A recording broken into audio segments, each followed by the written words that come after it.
folks, let me welcome both of you to the show this morning to talk about what I consider to be a very, very important topic, the Harlem Renaissance. But before we get into that... Harlem once was red line district rated, designated ghetto like the yellow Star of David. And you wonder why people don't own their homes, cause the racist bank wouldn't fucking mortgage a loan. Harlem once was red line district rated, designated ghetto like the yellow Star of David. And you wonder why people don't own their homes, cause the racist bank wouldn't fucking mortgage a loan. Harlem once was red line district rated, designated ghetto like the yellow Star of David. And you wonder why people don't own their homes, cause the racist bank wouldn't fucking mortgage a loan. Until after the invasion of gentrification, eminent domain intimidation, that's not negotiation. And it's frustrating to look at every day, like watching a porno on 56K. Biohazard labs instead of storerooms. What's next, motherfucker? Projects and storm rooms. You ain't fool nobody in this community, dude. With your little fake Manhattanville community group. Ivy League, real estate firms are corrupt. I lay siege to your castle like the Moors in Europe. They treat street vendors like criminal riffraff, while politicians get the corporate kickbacks. Harlem Renaissance, a revolution betrayed. Modern day slaves thinking that the ghetto is saved, so they start deporting people off the property, ethnically cleansing the hood. Economically, they wanna kill the real Harlem Renaissance, trying to put the Virgin Mary through her early menopause. The savior is a metaphor for how we set it off. Guerrilla war against the rezoning predators.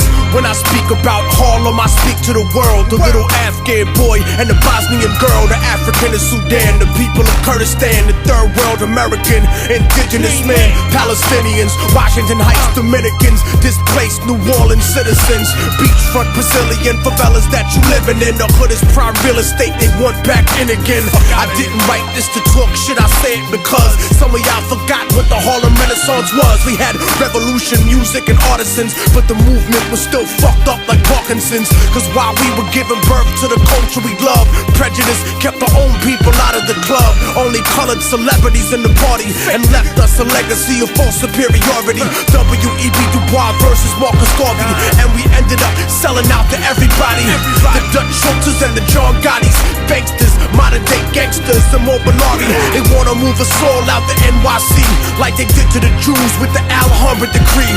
So support your own businesses and do the knowledge, cause the real Harlem Renaissance is economic.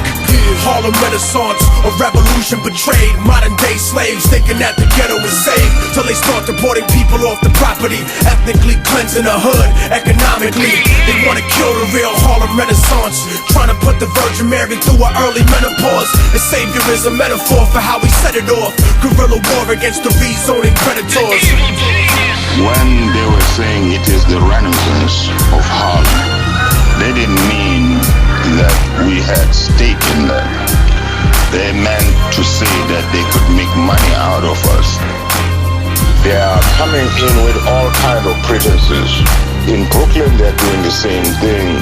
In Queens, they're doing the same thing. The Bronx, there's hardly any place which is affordable.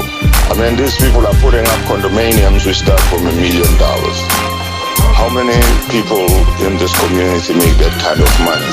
How many people have that kind of money? People of Harlem, they are the natural allies of the oppressed people of the world.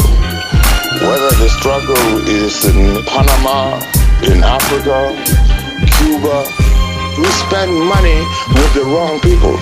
We are looking for love with people who don't love us.